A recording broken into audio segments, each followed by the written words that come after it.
करते हैं दूसरी बड़ी खबर की ओर और यह खबर आ रही है उत्तर कोरिया से। नॉर्थ कोरिया ने भी अब जो चुनौतियां नॉर्थ कोरिया के सामने आ रही हैं उसका सामना करने के लिए अपनी तैयारियों को तेज करना शुरू कर दिया है। नॉर्थ कोरिया की जो एयरफोर्स है, वायुसेना के स्थापना दिवस के अवसर पर किम जोंग उन ने दुनिया भर को अपनी आसमानी ताकत दिखाई। हाल के दिनों में अपनी परमाणु शक्ति को बढ़ाने के लिए उनकी कोशिशों का खुलासा भी हुआ है। कैसे 2023 तक उन्होंने अपने जो परमाणु वॉरहेड है 2023 से 2026 के बीच उनकी कोशिश यह है कि उसे 4 गुना बढ़ा लिया जाए। यह उनकी मंशा है। लेकिन और उनकी मंशा क्या है, क्योंकि रूस के साथ जो उनकी दोस्ती है और अमेरिका के साथ उनकी तलखी वो पहले से और ज्यादा कहीं बढ़ गई है। क्या है ये तैयारियां, देखिए ये रिपोर्ट।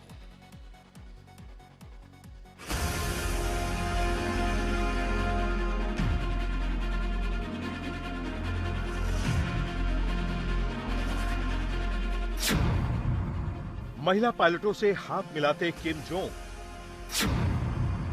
एयरफोर्स का हौसला बढ़ाते किम जोंग, हर हवाई करतब को बारीकी से देखते किम जोंग।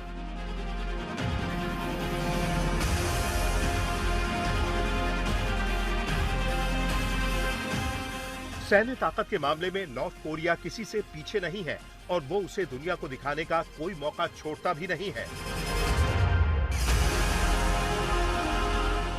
अब जब उसकी एयरफोर्स की 80वीं सालगिरह का मौका आया तो उसने अपने दुश्मनों के लिए अपनी हर एक तैयारी का नया नजारा पेश किया। उसके एक से बढ़कर एक फाइटर प्लेन आसमान में उड़ान भर रहे थे। करतब दिखाते इन जंगी जहाजों को उड़ा रही थी महिला पायलट। किम जोंग ने अपनी बेटी के साथ एयरफोर्स डे के समारोह में शिरकत की। उन्होंने और उनकी बेटी ने महिला पायलटों के साथ मिलकर उनका हौसला बढ़ाया। नॉर्थ कोरिया के पास फाइटर प्लेन की कमी नहीं है, लेकिन दिक्कत यह है कि ज्यादातर पुराने हैं। प्रतिबंधों की वजह से बाकी देशों के साथ तकनीक और आधुनिक उपकरणों को आयात करना उनके लिए आसान नहीं है। उनकी कोशिश रूस से Su-27 और MiG-29 खरीदने की है। साथ ही AWNC विमान और UAV पर भी उनका फोकस बढ़ा है। सैन्य ताकत को बढ़ाने के लिए वो ज्यादातर AN-2 जैसे विमानों का उपयोग करता है। 2025 में MiG-29 से AIM-7 और AIM-120 जैसी मिसाइलों का परीक्षण किया गया, जो साबित करता है कि वो तेजी से बदले जमाने के उपकरणों को अपने बेड़े में शामिल करते रहना चाहता है। दरअसल किम जोंग किसी भी मोर्चे पर अपनी सेना को कमजोर नहीं रहने देना चाहते।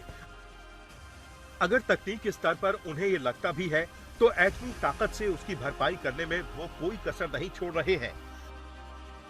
हाल के दिनों में योंगब्योन से जुड़ी कई रिपोर्ट्स में यह खुलासा हुआ है कि नॉर्थ कोरिया नए रिएक्टर और यूरेनियम प्लांट के जरिए अपना एटमी प्रोडक्शन लगातार बढ़ा रहा है। एक अनुमान के मुताबिक नॉर्थ कोरिया के पास करीब 50 वॉरहेड तैयार हैं और उसकी एटमी रफ्तार ऐसे ही चलती रही तो 2030 तक उसके वॉरहेड्स की तादाद 200 पार कर सकती है, जो अमेरिका समेत कई देशों के लिए बड़ा खतरा है। आज तक ब्यूरो।